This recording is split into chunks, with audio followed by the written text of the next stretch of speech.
People say revenge is best served on a cold plate. But real payback? It's rarely about screaming or throwing words around. Often, it's just a silent beat, one simple choice so heavy it actually rattles the foundation of an entire game to its core.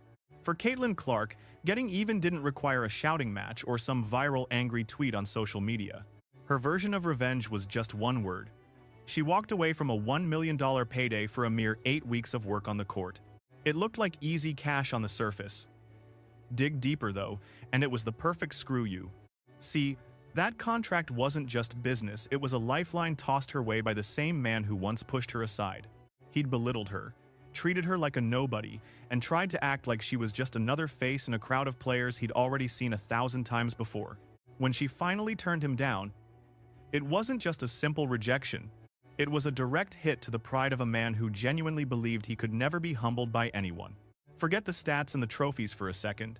This isn't just about another highlight reel or some box score. This is about power. It's about the old-school gatekeepers realizing, maybe for the first time ever, that the game doesn't actually revolve around them anymore. Talk about an ego trip. A legend was so stuck on himself he couldn't even see the future standing right there in front of him. And then came the moment that Future decided she didn't need him, not for a chance, not for a check, and certainly not for his validation. Caitlin Clark's story isn't just about hoops, it's about the entire power structure of the sport flipping on its head. It's about snatching the spotlight away from the people who thought they were going to own it for the rest of time. It was quiet, brutal, and perfectly timed. One no that cost millions of dollars and left a massive legacy looking like a total mess. This wasn't some random accident. Every eye roll and every "she's okay but" comment built up to this very second. The best part? Clark didn't even have to scheme for her payback. She just kept doing her thing, shattering records until the guy who ignored her as a teen came crawling back with a contract in his hand. When that moment finally arrived, she didn't even blink. Get ready. This story is way bigger than basketball, rivalries, or even a 7-figure payday. This is the real, gritty story of how Caitlin Clark didn't just walk away. She completely shook the foundation of a basketball legend's world with one single devastating word. You know, every epic payback story starts with a massive blunder. For Geno Auriemma, it wasn't a bad play or a tough loss, it was something much worse than that. It was a total blind spot, a choice that would end up haunting him in ways he never saw coming. Before she was the global icon selling out massive arenas and shattering every TV record in the book long before the Rookie of the Year award, she was just a kid from Iowa with a huge dream. For her, like many others, that dream was spelled with 4 specific letters. UCONN. Caitlin admitted it.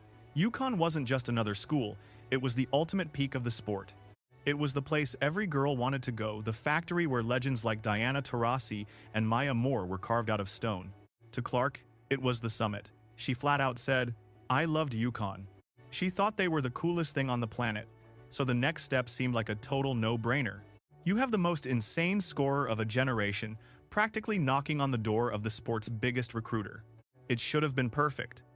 Except when she looked at UConn, they didn't even bother to look back at her.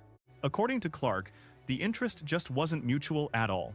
Geno's staff made a few lazy calls to her coach, but the man himself? He never even bothered to pick up the phone. No calls to her, no talks with her parents, nothing. The silence was loud and clear. He just didn't care enough. And his excuse later? It was a total masterclass in pure arrogance. He claimed he'd already committed to Paige Buchers and didn't want 2 point guards on the floor at the same time.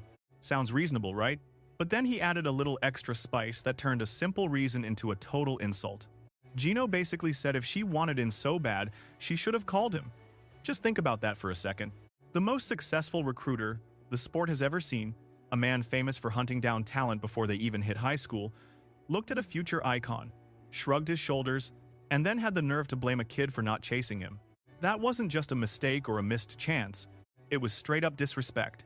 And while he was playing it cool, Clark was watching and taking notes. She knew exactly where she stood. She wasn't the priority or the hand-picked star in his eyes. In his head, she wasn't UConn material, so the king of the sport just shut the door on her. Looking back, he should have ripped that door down to get her in, because she wasn't just some prospect. Forget the comparisons to Paige or Diana. This girl was a whole different species, a once-in-a-lifetime firestorm just waiting for a spark. Too bad Geno didn't see the light until everything was already scorched. She picked Iowa, no championship banners, no legendary aura, and zero history. But they handed her the one thing Geno withheld: genuine faith. That single choice to head for the cornfields shifted the very foundations of the game forever. See that initial snub? It turned into the costliest blunder anyone has ever made in the women's game. We aren't just talking about lost games. Think millions in revenue, a massive fan base, and a spotlight that UConn will never reclaim. Back when she signed with the Hawkeyes, nobody realized they were witnessing the start of an actual uprising. Most folks figured it was just a backup plan. I mean, let's be real, Iowa wasn't some powerhouse dynasty like UConn. It wasn't the school kids plastered all over their walls at night. But tradition? That wasn't what drove her. She wanted total freedom, not being someone's backup or just another cog in a coach's machine. At Iowa, she wasn't just a prospect. She was the focal point. Right out of the gate, she owned that court in a way UConn's strict culture never would have permitted. It began quietly. Sold-out arenas and viral clips that set the internet on fire. Those deep threes weren't just lucky, they were warnings. Each long-distance missile she launched signaled a new era. She wasn't just along for the ride, she was the driver. While Geno guarded his old fortress, Clark was out there constructing her own kingdom, shot by shot. The stats were insane. Capacity crowds became the norm. Every stadium she visited essentially turned into a temple for her talent. It felt like a stadium tour. People showed up just to see the show, even if they had to root against their hometown. Broadcast ratings just kept smashing every old record. Channels that used to skip the women's game were suddenly obsessed because she wasn't just a player, she was a cultural phenomenon. Look, none of this was luck. She didn't just trip into fame. She dragged it into reality by force. She didn't require UConn's trophies for validation. Geno's blessing? She couldn't care less about it. She spun Iowa's modest resources into pure gold. All the while, Geno could only watch from the sidelines. Instead of admitting he missed the boat on a generational talent, he doubled down on his pride rather than being honest. Instead of giving her credit as the face of basketball, he tried to act like her success wasn't a big deal. He pretended he'd seen it all before. Tried to sell the idea that this was normal. But the world knew better. This was different. While UConn obsessed over its past glories, she was busy reinventing what it actually means to dominate.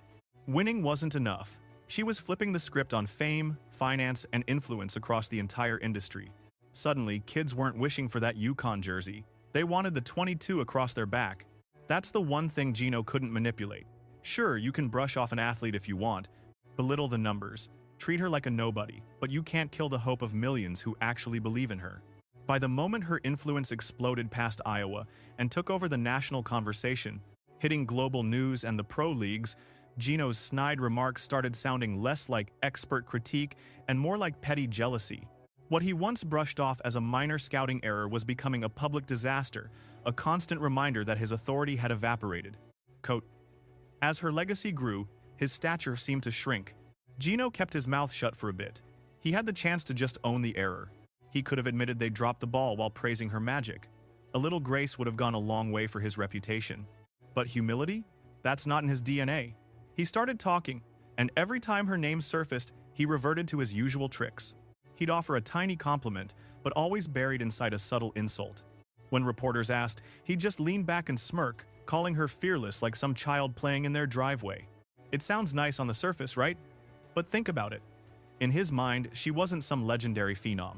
She was just a girl playing games. He tried to make her world-class skill look like something completely average. It didn't end there either. Every time someone tried to praise her uniqueness, he'd drag her back down with lazy comparisons. Like clockwork, he'd always steer the conversation back to Paige Buchers. If you called Clark tough, he'd claim Paige was too. Every bit of praise was just a way to shift the spotlight back. In his reality, only UConn players truly mattered. And make no mistake, that narrative was entirely intentional. It was a tactical, silent grab for power aimed at steering the public conversation. If Clark's success was just business as usual, Geno could still act like the kingmaker, pretending her spotlight was just a byproduct of the dynasty he built. Backhanded compliments have a glaring flaw. They are obvious. People caught on. The fans certainly did. Pundits saw it. Rival coaches saw it. The mask was far too thin for anyone to miss. They saw a man unable to give credit without a catch, always needing a lead role. And the more he poked, the more desperate he looked. Look, Clark's game spoke for itself. Her brilliance did not need these petty little comparisons to balance things out. She was dropping numbers that defied logic, shattering records weekly and outdrawing massive professional franchises. Yet, there was Geno, white-knuckling his throne, desperate to remind everyone who was still the boss.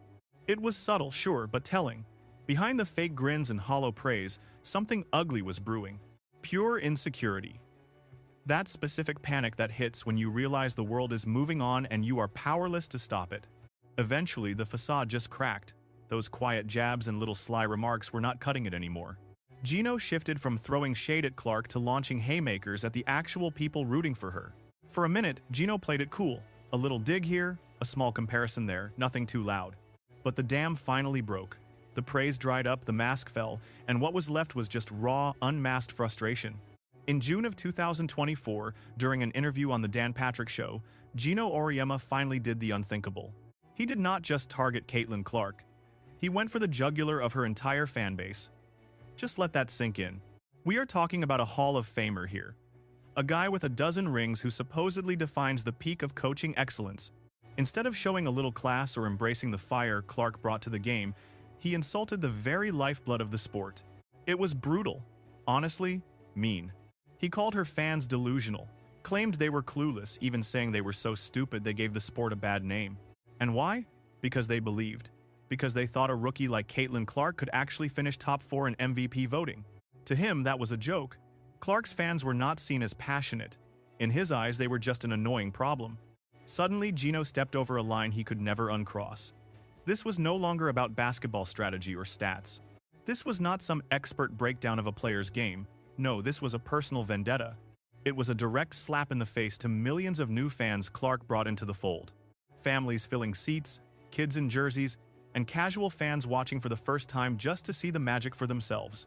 Make no mistake, this was not just some random opinion. This was Geno Auriemma, and his words carried weight. People listen when he talks.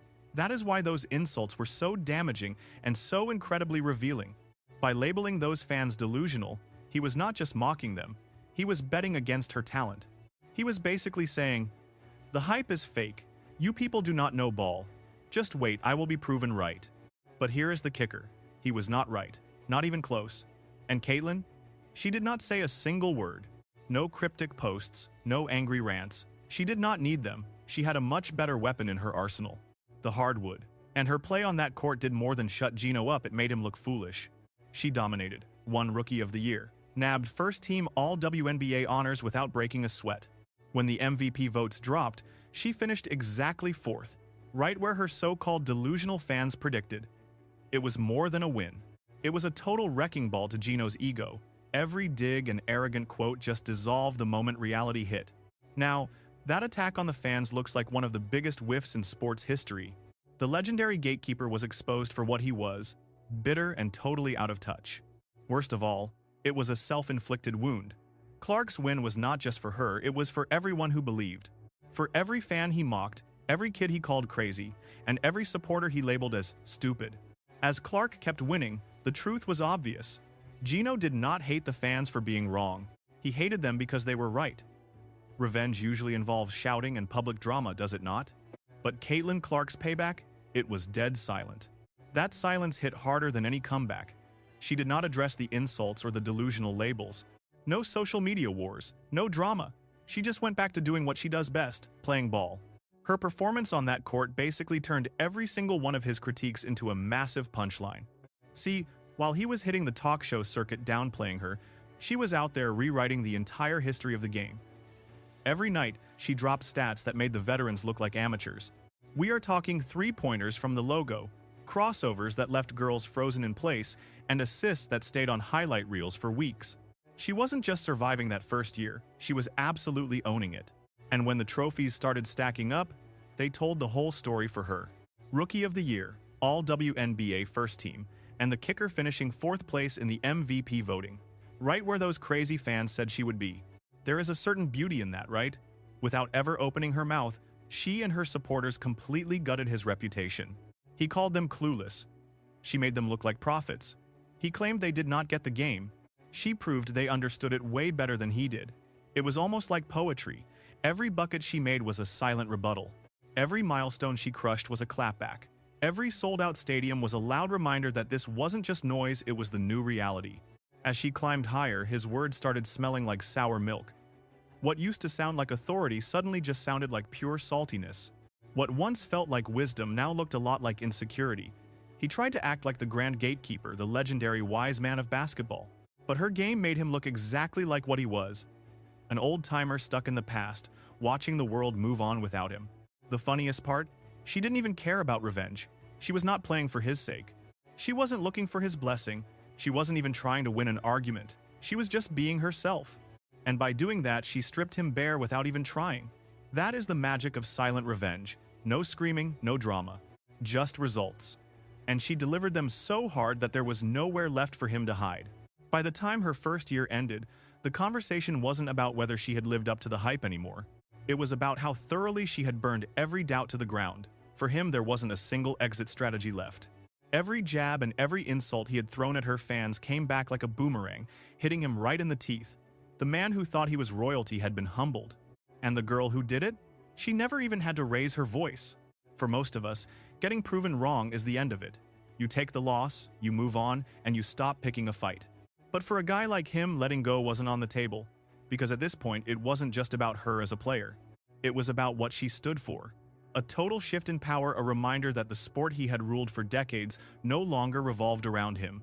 Instead of accepting the new world, he did the only thing he knew how to do. He kept talking. Every interview, every radio spot, every podcast, her name was never far from his lips. He was obsessed. And the pattern was always the same. A tiny bit of praise, but keep it tight. A compliment with a but attached. A small nod followed by a low blow. But then he went even further. He stopped just talking about her game and tried to claim he owned her whole movement. In one wild interview, he acted like the boom in the women's game was something he and his era had built. He claimed this surge wasn't even about her. Nope. According to him, the world just hopped on her back after people like him had done all the heavy lifting for years. Just think about that. He refused to say she was the one dragging the sport to new heights. He claimed the sport was already on its way up, and the media just used her to get a better seat. The sheer audacity of it is wild. In that one moment, he showed everyone exactly what his problem really was. It wasn't about the ball, or even about her. It was about control, the power to decide who gets to be the hero. The power to keep the spotlight on himself. Even as the fans looked elsewhere, he had to remind us all that he was the architect. He needed to be the boss. Like if she was a rocket, then he was the only reason she had a place to launch from. But here is the truth. She didn't ride anyone else's wave. She was the damn tsunami. The system didn't lift her up. She broke it. She never asked for anyone's permission to be a star. She built her own stage, and the entire world followed her lead. That is what made his obsession so painfully obvious. He couldn't stop mentioning her because he couldn't stand being a footnote in her story. Every viral clip, every record, every sold-out stadium, it was just another sign that she was doing it without him, without his school, and without his blessing. So he just kept yapping. And the more he spoke, the more the truth came out for everyone to see. She wasn't just dominating the court anymore, she was living in his head, rent-free. But words can only take you so far. Before long, he hit a wall where talking didn't cut it. He needed to actually do something. He was desperate for Clark's stamp of approval, trying to hitch her star power to something with his own fingerprints on it. That's why that $1 million deal happened. By now, Geno Auriemma had already thrown every punch in the book. He'd ignored Caitlin Clark, he'd insulted her entire fanbase. He'd even tried to twist the narrative, using those classic backhanded compliments to keep her in her place. When that fell flat, he tried to claim her success was just a byproduct of the system he built. Didn't work. Clark soared while Geno started fading out. And as Geno slipped into the background, a new door opened. This felt like his big comeback, a shot to prove he wasn't just a coach but a visionary, a businessman, the ultimate power broker of the sport's future. They called the project Unrivaled. It was a daring 3-on-3 league started by Breanna Stewart and Nafisa Collier, with Geno's DNA all over the foundation. The league had the cash, it had the buzz, it had the drive, but it was missing a soul, a face. That's where the desperation really started to show. Despite the heavy hitters and the big promises of innovation, only one player could actually make it legit. Just one name had the pull to bring in the millions of new fans who were just starting to watch the game. Only one star was bright enough to put that entire league on her back: Caitlin Clark. So, after years of talking down to her, Geno finally swallowed his pride. He reached out. Word got out that Unrivaled threw a massive offer at Clark over $1 million for a tiny 8-week season. We're talking one of the biggest paydays ever seen in the history of women's hoops. Look at the irony. The guy who wouldn't even pick up the phone when she was in high school was now begging her to save him with $1 million check. The coach who told everyone the hype wasn't real? Yeah, he was suddenly trying to turn a profit on that exact same hype. He called her fans delusional, but now he was praying those same people would buy tickets and save his bottom line. It was a total flip. A role reversal so wild you couldn't even write it for a movie. Geno went from being the gatekeeper to a simple salesman, from kingmaker to beggar. The whole future of his vision, maybe even his legacy, was sitting right in the hands of the girl he once ignored. Don't get it twisted, this wasn't just about business, it was deeply personal. If he got Clark, he could fix the story. He could say, "She's one of us, she's in the system, she isn't bigger than the game I am." But there was a catch. When that contract hit Clark's desk, she didn't see a golden opportunity. She saw a trap, a desperate power grab from a man who spent years trying to make her look small. And her response? It was the perfect kind of payback. That $1 million offer was supposed to be Geno's big win, his lifeline to take back the narrative and tie himself to the biggest star in the world. He had the league ready, he had the stage. He just needed Caitlin Clark's signature to make it all real. But Clark didn't save him. She buried him. Her answer was simple. No. No excuses, no back and forth, no second guessing. Just a single word that carried more weight than every insult and interview Geno had ever given. Let's be clear, this wasn't just a financial move, it was personal. By saying no, she wasn't just walking away from a contract, she was rejecting him, his approval, and his entire way of doing things. That no was a loud message. I don't need you. I don't need your league. I don't need your stamp of approval. I built this empire without your help, and I'll be fine long after you're gone. For Geno, the embarrassment was absolute. Think about it. The man who couldn't be bothered to call her once was now offering over $1 million. And she turned him down in front of the whole world. No drama, no bitterness, just a quiet, cold rejection. The fallout was devastating. Without Clark, Unrivaled lost its gravity, its main draw, its identity. That $1 million check wasn't just money. It was a white flag. An admission that they needed her way more than she needed them. When she walked away, the hype just evaporated. Fans saw it for what it truly was, the ultimate ego death for Geno. The internet went wild, roasting Geno for thinking Clark would actually bail him out after all those years of disrespect. He thought they were playing chess, but Clark ended the game in one move. She didn't scream. She didn't argue or give some big speech about respect. She just moved on. That silence hurt way more than words ever could. Truth is, Geno's era is over. His grip on the game is gone. Caitlin Clark didn't just take the crown. She set the whole throne on fire. Now, the story isn't about whether Geno feels regret. Of course he does. But the real question is much bigger than him. What happens when an entire generation of coaches and power brokers realize they've lost their grip? Because Clark's rejection? That was way more than just some personal victory. It was a total shock to the system, proving to the old school that the game belongs to a new breed now. Players who don't ask to shine. Talent that doesn't crave some dusty gatekeeper's seal of approval. Stars building their own empires from zero, ready to walk away from $1 million checks without even flinching. Geno was just the first to get schooled like that. He won't be the last. Maybe the old cliches are broken. Maybe revenge isn't best when it's cold. Maybe the sweetest kind is served quietly with a simple no. It's the knowledge that the person who once doubted you now needs you. And Caitlin Clark? She pulled off that move with total, brutal elegance.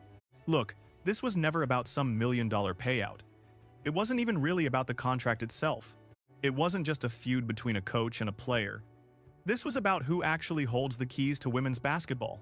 For decades, Geno Auriemma and his inner circle were the gods of the game. They were the ultimate gatekeepers. They dictated the rules. You wanted greatness? You had to crawl through them first. That was just the law of the game. But Caitlin Clark just torched that rulebook. She didn't need UConn's banners to tell the world who she was. She didn't need a legend's blessing to dominate. She wasn't following their script, she was busy writing her own. By saying no thanks to the man who once looked past her, she proved something absolutely massive. The era of the gatekeeper is over. The athletes are the ones holding all the cards now. That's exactly why this story stings so much for Geno. His mistake wasn't just ignoring Clark when she was a teenager, it was believing the sport could never move forward without him. And now the whole world is watching him slowly fade into the background while the game grows larger than he ever imagined, all without his fingerprints being anywhere near it. Clark's no wasn't just about personal payback. It was a total cultural shift, a jagged line drawn between the past and what's coming next. It was a warning to every coach and executive who still thinks they can dictate how the story ends. Those days are dead. This generation doesn't ask for permission, and they sure as hell aren't begging for respect anymore. They've got the fans, the viral numbers, and the pure leverage to own their own destiny. And Caitlin Clark? She just showed everyone how it's done. No shouting matches, no arguing, no demanding anything. She just kept winning, kept growing, and kept building her own world. And when the moment arrived to show who was actually in charge, it only took one word. One rejection that sent shockwaves through the sport. So forget asking if Geno has regrets. We already know he does. The real question is, who's next? Who is the next gatekeeper to underestimate this new generation only to realize, way too late, that the game has completely passed them by? The warning shot has already been fired. Caitlin Clark delivered it quietly, decisively, and with perfect aim. The future of the game is finally here, and it doesn't ask for a single favor,